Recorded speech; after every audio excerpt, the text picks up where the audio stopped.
यही तो असली जीवन है दोस्तों। ये जिंदगी ही तकलीफ देती है। मरने के बाद तो आग भी महसूस नहीं होती, आग की जलन भी महसूस नहीं होती। मेरे प्यारे दोस्तों, ये जो जिंदगी है, ये जो लाइफ है, ये कभी कभी ना अनफेयर चीज़ें कर देती है आपके साथ। आज की सक्सेस स्टोरी ना बड़ी सेंसिटिव है, बड़ी प्यारी है, बहुत सुंदर सक्सेस स्टोरी है। मैं बस यही कहना चाहूँगा, मैं चाहूँगा कि ये सक्सेस स्टोरी आप पूरी सुने।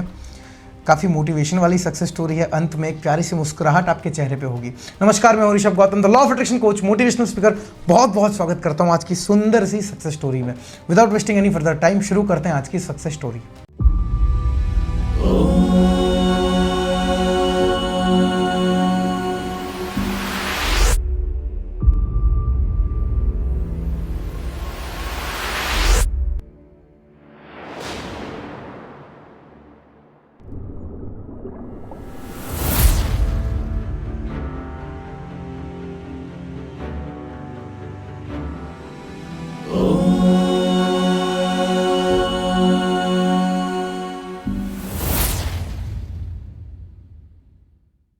मेरे प्यारे दोस्तों, सक्सेस स्टोरी में आगे बढ़ने से पहले अगर आपने सब्सक्राइब नहीं किया तो फटाफट से सब्सक्राइब करके नोटिफिकेशन बेल आइकन को ऑन कीजिए, ताकि ऐसी सक्सेस स्टोरीज आपको मिल पाए और मोटिवेशन अंदर घुस जाए कि आप भी एक दिन आपकी सक्सेस स्टोरी जरूर शेयर करेंगे।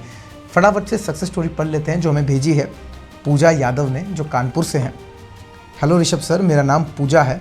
सबसे पहले मैं आपको बहुत बहुत धन्यवाद करना चाहती हूँ, क्योंकि आपकी वजह से मैंने वो पाया जो मुझे इस जन्म में पॉसिबल नहीं लग रहा था। मेरी प्रॉब्लम ये थी कि 2019 में एक रोड एक्सीडेंट की वजह से मेरी एक टांग नहीं रही, जिसकी वजह से मैं खुद को सबसे पहले तो बहुत कमज़ोर समझने लगी बाकी लड़कियों की कंपैरिजन में, क्योंकि मेरी एज 2019 में 24 इयर्स की थी। आज 2022 एंड होने वाला था और कम से कम 10 से 12 रिश्ते आए, लेकिन मेरी टांग ना होने की वजह से किसी ने मुझे एक्सेप्ट नहीं किया।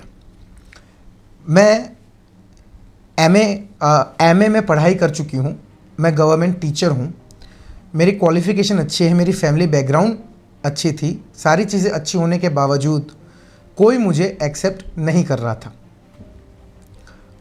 लव लाइफ में मुझे कुछ खास इंटरेस्ट नहीं था। बस मेरी इस हालत को देख के सबसे ज़्यादा दुखी मेरे पेरेंट्स रहते थे, क्योंकि मेरा कोई भाई नहीं है।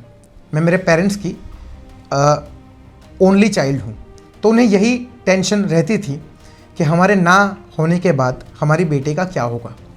तो इस कारण से मैं भी इसी सोच में रहती थी कि किसी तरह से एक अच्छा रिश्ता मिले और मेरी शादी हो जाए, तो मेरी पेरेंट्स की ये टेंशन ख़त्म हो जाएगी। बहुत सारे प्रयास करने के बाद भी, बहुत सारे उपाय करने के बाद भी ये प्रॉब्लम ख़त्म नहीं हुई।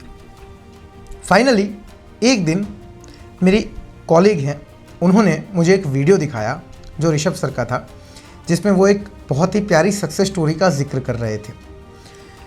मुझे पता नहीं क्यों ऋषभ सर को देख के बहुत अच्छा लगा और मैंने उनके वीडियोस देखना स्टार्ट किया। फिर एक दिन अक्षय सर को मैंने हेल्पलाइन पे कांटेक्ट किया। अक्षय सर को मेरी सारी कहानी बताई। उन्होंने कहा कि ऋषभ सर के साथ एक सेशन लीजिए। सेशन की प्रोसेस के बाद मेरा फाइनली सेशन हुआ ऋषभ सर के साथ। जब मैंने उन्हें देखा, मैं देखकर ही एक अजीब सी खुशी महसूस कर पा रही थी। उसके बाद सर ने अच्छे से सारी चीज़ें क्लियर की सेशन में, और जो सर ने कहा वो मेरे लिए मानो किसी चमत्कार से कम नहीं था कि सिस्टर 2023 जून महीने से पहले आपकी शादी हो जाएगी, ये मेरा प्रॉमिस है आपको। मुझे बिलीव ही नहीं हो रहा था, बट जैसे जैसे दिन बीते उस तरह से जैसे मानो चीज़ें वापस सही हो रही हैं। रिश्ते आ रहे थे, लेकिन अभी भी वही प्रॉब्लम सता रही थी। सर ने एक छोटा सा रिचुअल बताया था, वो रिचुअल मैं शेयर नहीं कर सकती, लेकिन ये ज़रूर कहूँगी कि वो 11 दिन ने मेरी ज़िंदगी चेंज कर दी। 11 दिन के उस रिचुअल के बाद फाइनली आशुतोष का रिश्ता हमारे घर आया। आशुतोष एयरफोर्स में हैं, पायलट हैं। उन्होंने उनके पेरेंट्स ने सामने से ये रिश्ता हमारे घर भेजा था। जब वो मुझसे मिलने आए तो मेरा सबसे पहला सवाल यही था कि मेरी मेरा एक पैर नहीं है, क्या आपको इससे कोई प्रॉब्लम नहीं है? तो उन्होंने कोई आंसर नहीं दिया, बस स्माइल की। उनके पेरेंट्स के साथ वो मुझसे मिले, हमारी बातचीत हुई। शाम को उनकी तरफ से कॉल आया कि उनकी तरफ से हाँ है। मेरा खुशी का ठिकाना नहीं रहा, क्योंकि पहली उस मुलाकात में मुझे भी आशुतोष अच्छे लगे, अच्छे इंसान लगे।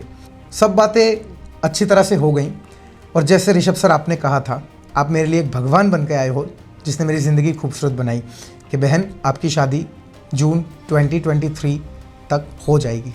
अप्रैल मंथ में हमारी सगाई फिक्स हुई है और एग्जैक्टली 29 मई हमारी शादी है। और सर आपको ज़रूर आना होगा हमारी शादी में, क्योंकि अगर आप नहीं होते तो ये चीज़ मुमकिन नहीं थी।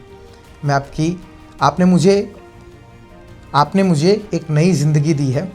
मैं आपके और अक्षय सर के आभारी हूँ जो आपने मेरी हेल्प की। आपको गुरु मानकर, आपको भाई मानकर दिल से आपका धन्यवाद करती हूँ। हर हर महादेव, जय श्री कृष्ण सर। सबसे पहले पूजा जी, जय श्री कृष्ण, हर हर महादेव। मैं आपके हिम्मत की दाद देता हूँ कि आप उस परिस्थिति में थी, उस परिस्थिति से बाहर निकलना हर किसी के बस की बात नहीं है। एक बार सोच के देखो मेरे भाई, मेरी बहन, कसम से बोल रहा हूँ, एक बार सोच के देखो। आप बैठे हो, स्वस्थ हो, अच्छे हो, उठ के चल सकते हो। देखो मैं उठ सकता हूँ, ये गिर गया है, मैं इसको उठा भी सकता हूँ, यानी कि मेरे हाथ स्वस्थ हैं, मेरे पाँव स्वस्थ हैं जी। आप भी उठ सकते हो, कर सकते हो। एक बार इमेजिन करो कि शरीर का वो एक अंग काम नहीं कर रहा। ऐसी सिचुएशन में खुद को बाहर लाना, उसके बाद जैसे उन्होंने बताया वो गवर्नमेंट टीचर हैं, यानी कि उस कॉम्पिटिटिव एग्ज़ाम में आगे निकलना, उसके बाद ज़िंदगी के लिए फ़ाइट देना, और फाइनली एक मोटिव जो दिल में रहता है कि ज़िंदगी खूबसूरत बनानी है, उसे हासिल कर लेना। तो मेरी प्यारी बहन, ये सारी की सारी चीज़ें आपने की हैं, मेरा इसमें तनिक भी हाथ नहीं है। You are a born fighter. ये सारी करामात आपकी है, उस ईश्वर के। मैं केवल और केवल एक माध्यम हो सकता हूँ, अक्षय सर एक माध्यम हो सकते हैं। सारा का सारा श्रेय आपको जाता है, आपके विश्वास को जाता है, माता पिता के प्रति जो समर्पण है, जो प्रेम है, उसको जाता है। ईश्वर आपकी ज़िंदगी खुशियों से भर दे और मैं पूर्ण प्रयास करूँगा कि आपके विवाह में शामिल हो पाऊँ। मेरे प्यारे स्टूडेंट श्रोतागण, जो परिस्थिति इस प्रकार से क्रिएट होती हैं जिसमें आपका कुछ हाथ नहीं है, आपकी कोई गलती नहीं है, तब आप क्या करोगे? आपको नहीं लगता कि यही तो असली जीवन है? यही तो असली जीवन है दोस्तों। ये जिंदगी ही तकलीफ देती है। मरने के बाद तो आग भी महसूस नहीं होती, आग की जलन भी महसूस नहीं होती। यहीं पे ये वीडियो समाप्त करूंगा। बस एक मोटिवेशन देना चाहूंगा, छोटा सा।